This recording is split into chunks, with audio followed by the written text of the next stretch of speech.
L'échiquier international, soyez les bienvenus. L'ouverture officielle du G20 à compter d'aujourd'hui jusqu'à demain, ça se passe à Johannesburg, Afrique du Sud.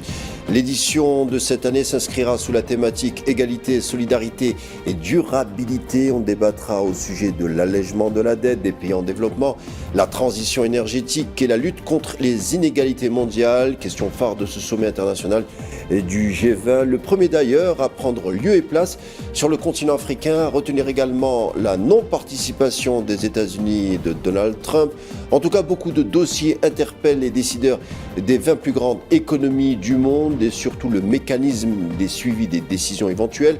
Programme ambitieux lorsque les problèmes, eux, ne manquent pas. On en parle et c'est tout de suite.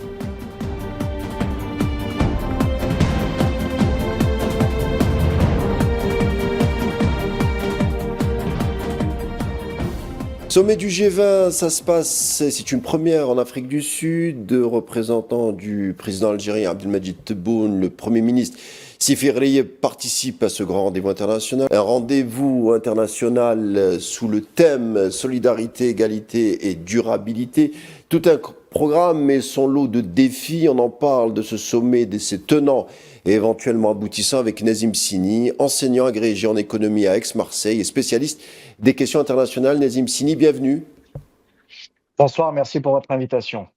Alors Nazim Sini, G20, rendez-vous des plus grandes économies mondiales. Le programme est chargé. Il sera question de financement, de désendettement, de transition énergétique. Le président sud-africain Cyril Ramaphosa veut dégager une déclaration finale commune d'ici demain.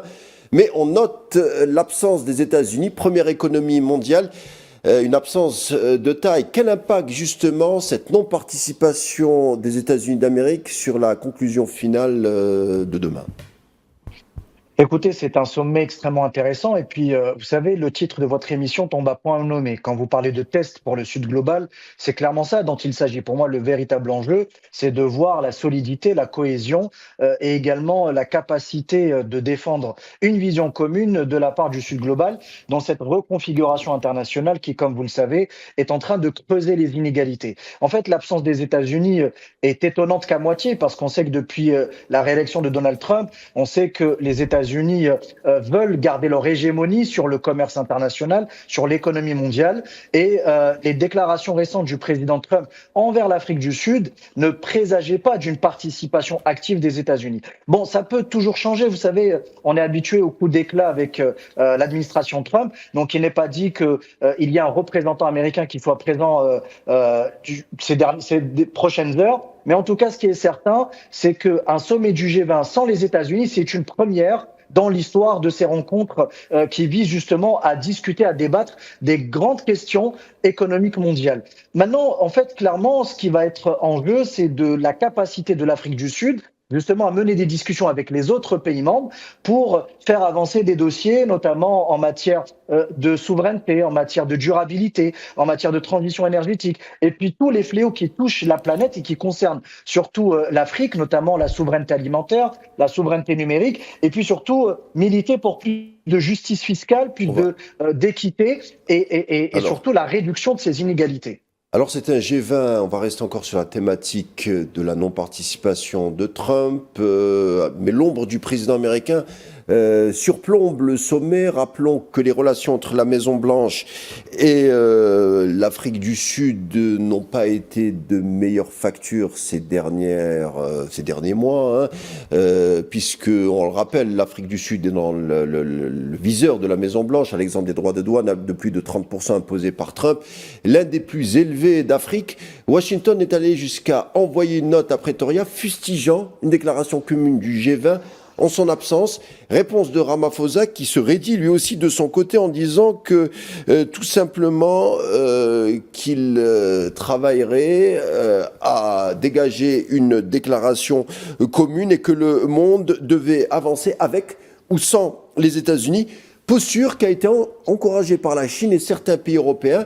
Je vous pose la question, qu'est-ce qui donne cette assurance à Ramaphosa, le président africain? C'est être à la tête de la première économie d'Afrique, c'est d'avoir des relations économiques diversifiées via les BRICS. Qu'est-ce qui lui donne cette posture d'assurance ? En fait, ce qui lui donne cette posture ou cette confiance, parce qu'il ne s'agit pas d'assurance, il s'agit surtout de confiance, c'est que derrière, il est appuyé quand même par des géants mondiaux, à savoir la Chine, la Russie, et puis l'ensemble du continent africain. En fait, aujourd'hui, l'Afrique du Sud se sont pleinement concernés et elle pense qu'elle a une mission. Puis je pense que elle se doit d'avoir une mission vis-à-vis du Sud global qu'elle va représenter au sommet du G20. Et en fait, le message est très clair. C'est comme vous l'avez dit, de dire qu'aujourd'hui le monde doit avancer avec les États-Unis ou sans les États-Unis. Et qu'aujourd'hui, il est important, quelque part, de rééquilibrer certains, pouvoirs de gouvernance au sein des instances internationales. Donc, c'est un message très fort destiné aux États-Unis pour dire qu'ils ne sont plus les maîtres du monde en matière économique et même en matière militaire, mais qu'il y a d'autres puissances qui émergent et qu'il va falloir prôner un dialogue d'égal à égal pour justement ne plus subir cette hégémonie et ces rapports de force qui ont fait tant de mal justement au continent africain et à l'Afrique du Sud particulièrement. Cyril Ramaphosa, comme maître de séance, se dit confiant pour les changements à venir à partir de ce rendez-vous qu'est le G20, rendez-vous qui prend lieu et place en Afrique du Sud. C'est la première fois qu'une réunion du G20 prend effet sur le continent africain. Est-ce que cela dénote d'un tournant pour les relations internationales et économiques en ce qui concerne l'Afrique du Sud et le Sud global de manière générale? Écoutez, c'est toujours une bonne chose lorsqu'un événement de cette envergure est organisé sur le sol africain.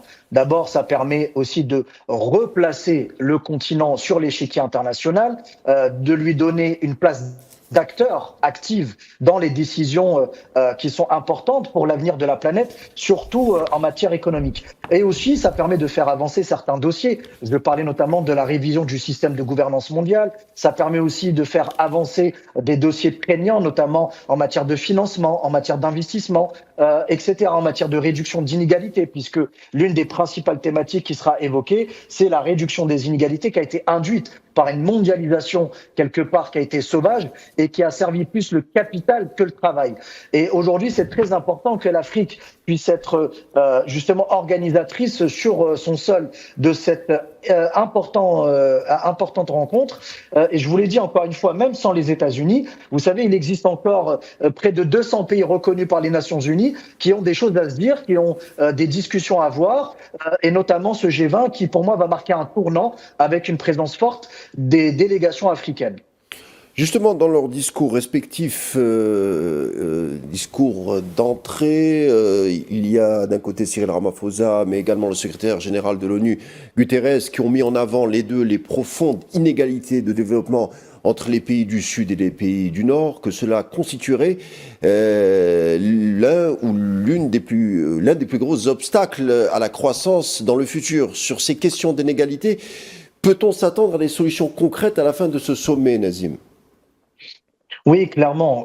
Pourquoi? Parce qu'en fait, si vous voulez, ce sommet, ça sera le sommet des décisions. L'objectif, c'est justement de revoir les mécanismes de financement, de targeter, si je peux utiliser ce terme, c'est-à-dire de flécher les investissements vers des projets structurants. C'est aussi accompagner les pays, les 31 pays les plus pauvres de la planète vers une restructuration de la dette. Parce que vous savez, si vous faites la comptabilité du total de cette dette, des 31 pays les plus pauvres, il s'agit d'un montant dérisoire de 205 milliards de dollars. C'est-à-dire que si on le compare à l'endettement américain qui est de 38 000 milliards de dollars, vous voyez qu'il s'agit d'une goutte d'eau dans cet océan d'endettement qui pèse sur les économies occidentales. Et puis aussi, il ne faut pas oublier que près de 3,5 milliards d'individus vivent dans des pays qui sont en situation de surendettement, et ce surendettement oblige ces pays-là justement à payer plus les intérêts de la dette que des dépenses en matière d'éducation ou de santé. C'est pour vous dire à quel point la soutenabilité de l'endettement est très importante et elle va être un sujet qui va revenir régulièrement durant ce sommet. Et c'est pour ça que la présence du secrétaire général des Nations Unies, c'est aussi un message de soutien pour dire que les Nations Unies accompagnent ce mouvement justement sud-africain qui consiste à soutenir les pays en voie de développement et surtout les pays les plus vulnérables. En fait, on est en train d'assister à un changement de paradigme qui consiste clairement à dire qu'aujourd'hui, il faut qu'il y ait une solidarité au niveau mondial et il ne faut pas non plus se laisser davantage se creuser les inégalités, surtout depuis l'avènement de la crise Covid qui a enrichi davantage les pays occidentaux et a justement fait ralentir et régresser d'autres pays, notamment ceux qui sont en bas de l'échelle en matière de PIB. Plus que les pays occidentaux, Nazim, même les classes les plus riches. Par exemple, c'est vrai qu'on a parlé on va parler encore même demain de lutte contre les inégalités, un des défis de ce G20. Mais surtout en dépit de place de numéro un de l'économie africaine, l'Afrique du Sud est aussi le pays le plus inégalitaire selon la Banque mondiale.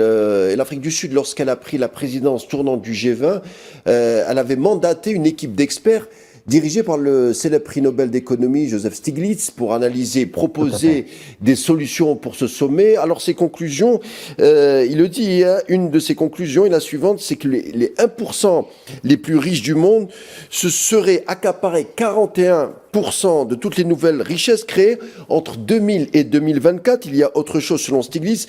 Dans les 10 prochaines années, environ 70 000 milliards de dollars seraient transférés d'une génération à une autre, créant ainsi une sorte de plutocratie héréditaire mondiale. Les inégalités, on le voit, hein, vont encore s'accentuer dans le futur, Nazim, même au sein des pays, que ce soit riches ou pauvres d'ailleurs. Tout à fait. En fait, vous avez parfaitement raison de le rappeler, c'est qu'en fait, les inégalités se creusent, non seulement à l'intérieur des pays même, entre les différentes classes sociales, mais aussi à l'échelle internationale, à l'extérieur, puisque, encore une fois, ceux qui sont détenteurs des capitaux, d'ailleurs, vous le voyez, les sphères financières, notamment les places boursières internationales, ont généré plus de profits que le taux de croissance de l'économie réelle que l'on a pu observer récemment. Et d'ailleurs, Joseph Stiglitz, vous faites bien de le rappeler, qui est un très grand économiste, qui a travaillé d'ailleurs sous l'administration Clinton sur les questions d'inégalité, qui est d'ailleurs un prix Nobel de l'économie, lui-même justement fustige cette distorsion, j'allais vous dire, et cet indice de Gini. Vous savez, c'est un indice qui compare les inégalités de richesse entre individus ou entre pays. Et on a observé ce phénomène-là parce que, encore une fois, les capitaux qui sont captés par les personnes les plus riches ne vont pas générer de la richesse ou des revenus pour les personnes les plus paupérisées.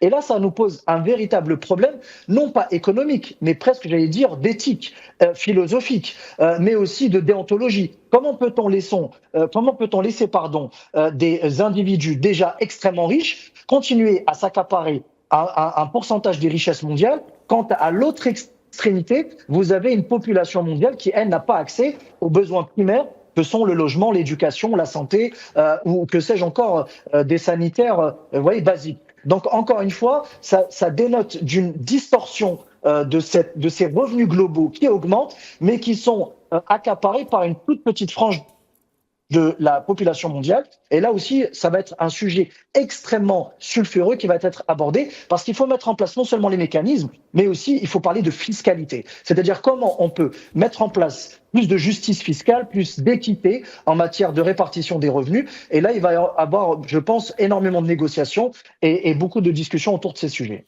Justement, les discussions autour de ces sujets, on peut aussi profiter de l'occasion pour faire avancer certaines thématiques comme par exemple l'économie autour du bassin méditerranéen. On sait que notre ministre des Affaires étrangères, Ahmed Attaf, a rencontré son homologue espagnol pour discuter justement de l'enjeu de la mer Méditerranée. Est-ce que ce type de sommet pourrait faire avancer des dossiers sur d'autres sujets, Nazim? C'est aussi une occasion pour discuter, se rencontrer. Bien sûr, parce que vous savez, l'agenda international est extrêmement chargé pour tous les pays. Et donc, il faut profiter de ces sommets qui ont lieu une fois par an. En fait, on n'a pas tout le temps l'occasion de rencontrer ses homologues, qu'ils soient européens ou internationaux. Et donc, ce qui est intéressant dans cette rencontre entre notre ministre des Affaires étrangères et son homologue espagnol, c'est de discuter justement de notre politique de voisinage, surtout dans l'espace méditerranéen, qui est notre espace naturel et qui concentre énormément d'enjeux. D'abord des enjeux climatiques, des enjeux économiques. Il faut savoir que c'est un véritable carrefour, la Méditerranée, en matière de commerce international, puisque quasiment 20 à 25% du commerce de conteneurs passe par la Méditerranée. Et puis, il y a aussi des enjeux sécuritaires, des enjeux migratoires, des enjeux aussi internationaux, notamment pour discuter des questions politiques, des questions aussi, vous l'avez dit, des dossiers assez sensibles. Et donc, c'est très important pour l'Algérie aussi de défendre ces dossiers, de défendre sa vision d'une une économie plus redistributive, plus équitable, mais aussi remettre au sein des échanges internationaux l'espace méditerranéen. En fait, on a tendance à oublier qu'aujourd'hui, la Méditerranée, pour moi, c'est pas une mer, c'est un lac. Vous le voyez, vous avez quasiment une vingtaine de pays qui sont concernés par cette mer. Il y a des enjeux qui sont communs et pour moi, c'est très, très important qu'il y ait ce type de dialogue en bilatéral, mais aussi pour faire avancer des dossiers en matière multilatérale. Justement, parlons de l'Algérie au sein de ce G20. L'Algérie, représentée par notre Premier ministre Sifi Rayeb. Alors, concernant l'économie algérienne, et selon les chiffres de l'ONS, l'organisme public algérien chargé des statistiques économiques, la balance commerciale algérienne repasse au rouge, une première depuis 2021, c'est-à-dire un déficit, on note, hein, les importations, c'est à peu près plus 28%, les exportations moins 8,5%, malgré une progression hors hydrocarbures, presque plus 12%.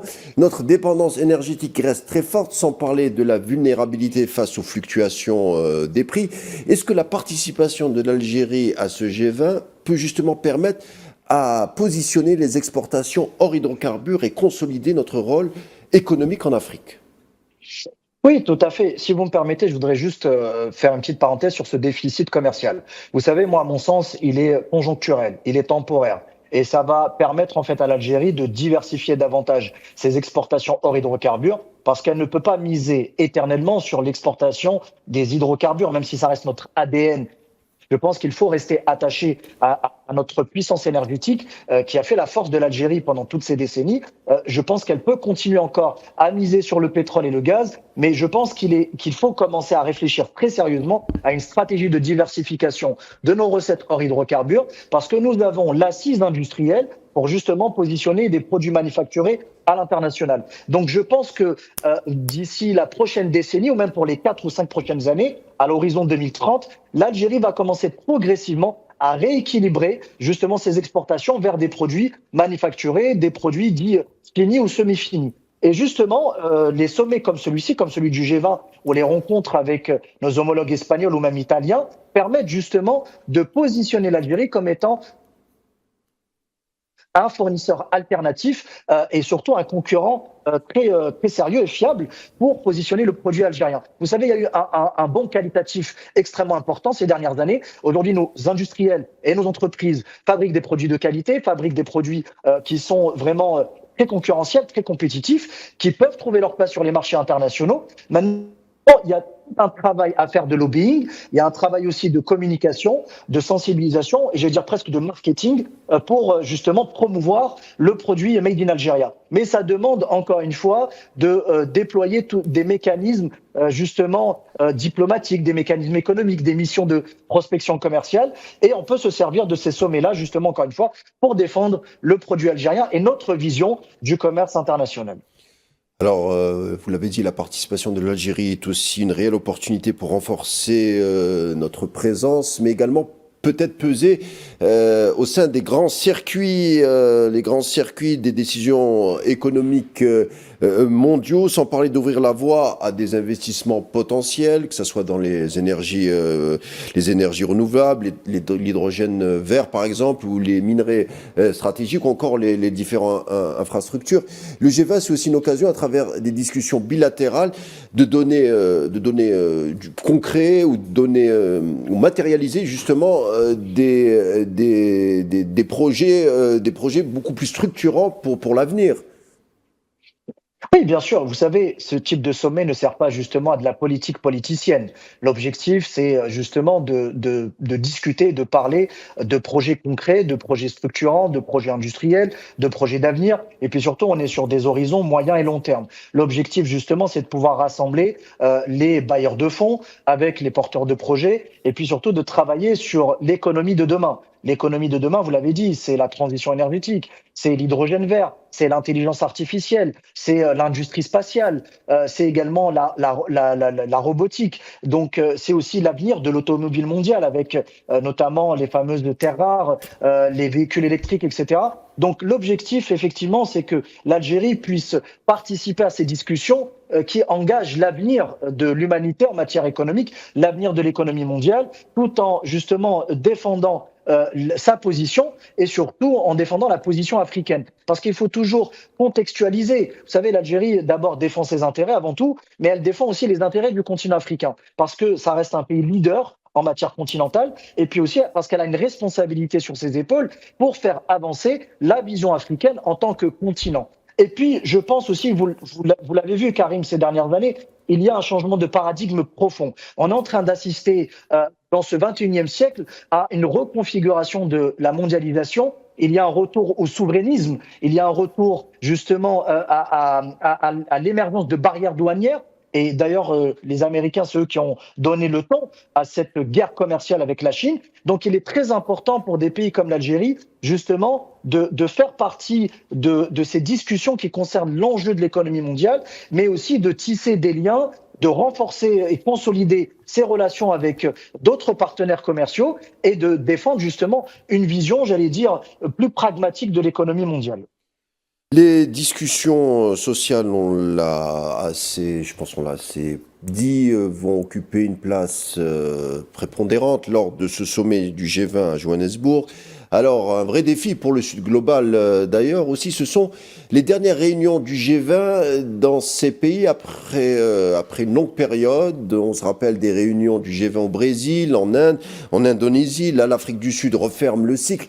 L'an prochain, donc en 2026, ce sont les États-Unis qui prendront le relais. Cela se déroulera à Miami en décembre prochain, donc 2026. Et Donald Trump a d'ores et déjà prévenu qu'il réduirait le champ des discussions du G20. On le sait, le Sud global, les pays ne sont pas tous inscrits à la même enseigne, mais visiblement le Sud global se prépare à de futurs bras de fer pour tenter de donner, de faire exister, si vous voulez, le multilatéralisme.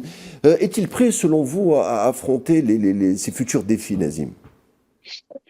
Écoutez, vous le voyez que Donald Trump est en train de, quelque part, promouvoir la polarisation du monde. Avant, c'était l'Est contre l'Ouest, l'URSS contre les États-Unis. Maintenant, c'est les États-Unis contre le Sud global. Et à leur tête, la Chine. Et en fait, ce qu'il faut que Donald Trump comprenne, c'est qu'aujourd'hui, il ne peut pas faire face lui seul contre le reste de la planète, sachant que son pays, même s'il reste la première économie mondiale, risque d'être surpassé par la Chine à l'horizon de 5 ans ou 6 ans. Et puis, on parle même à la fin du siècle à ce que les États-Unis soient classés troisième, voire même quatrième économie au monde. Un Et ça, vous voyez, déclassement. un déclassement tout à fait des États-Unis parce que c'est lié au vieillissement démographique, c'est lié aussi au recul de l'industrie américaine avec des délocalisations massives qui ont eu lieu ces 20 dernières années. Et puis, ces droits de douane qui ont été imposés ne vont pas aussi dans le bon sens du multilatéralisme. Aujourd'hui, il y a une chance qui est inouïe qui s'offre au Sud global, d'imposer enfin sa vision et de revenir justement dans l'échiquier international, c'est-à-dire de peser dans le système de gouvernance mondiale, alors que pendant pratiquement les accords de Bretton Woods, c'est-à-dire ces 70 dernières années, le continent africain et le Sud global a été mis à l'écart des grandes décisions qui ont façonné le monde économique dans lequel on vit aujourd'hui. Et vous savez, le Sud global a trois forces. D'abord, il a un capital humain extraordinaire. Il a la jeunesse, donc avec un dividende démographique qui joue en sa faveur. Et puis aujourd'hui, le Sud global est en train de rattraper son retard technologique. Quand vous voyez le nombre de brevets qui sont déposés par la Chine, ils sont largement supérieurs à ceux des États-Unis. Quand vous voyez qu'aujourd'hui l'Inde est capable d'envoyer un satellite, donc au même titre que les États-Unis, vous voyez qu'en fait ce que craint Donald Trump, c'est justement de perdre l'hégémonie des États-Unis, c'est-à-dire la promesse sur laquelle il a été élu de redorer le blason américain. Aujourd'hui, il y a carrément, j'allais vous dire, presque une peur existentielle de voir les États-Unis reculer face à des pays qui autrefois étaient considérés comme des pays pauvres. Et en fait, c'est tout là l'enjeu de ces prochains G20. C'est un rapport de force, c'est un jeu de poker menteur entre Donald Trump et le reste du monde. Donc, ce que vous nous dites, dernière question, Nazim, c'est que le futur sera une guerre économique ou ne sera pas, c'est ça, globalement? Mais clairement, ça ne sera pas une guerre militaire, ça ne sera pas une guerre politique, ça sera une guerre économique et technologique. Et en fait, aujourd'hui, ce que l'on va observer, vous savez, c'est fascinant parce que quand vous êtes féru d'histoire, d'anthropologie, quelque part, on a hâte de savoir ce que va devenir notre monde d'ici la fin du siècle. Vous savez, j'aime toujours rappeler que chaque siècle a connu sa puissance. Les Anglais ont dominé le XVIIIe siècle avec la révolution industrielle, les Français ont dominé le XIXe, le XXe a été assurément le siècle des États-Unis. Pour le 21e siècle, on sait que ça sera certainement celui d'une puissance issue du Sud global. Et c'est signé Nazim Sini, enseignant agrégé en économie, spécialiste des relations internationales à Aix-Marseille. Merci d'avoir été des nôtres, Nazim Sini. Je vous dis à bientôt. Merci beaucoup, merci à vous. L'échiquier international est terminé pour aujourd'hui. Merci de nous avoir prêté attention. À demain pour d'autres thématiques. D'ici là, portez-vous bien.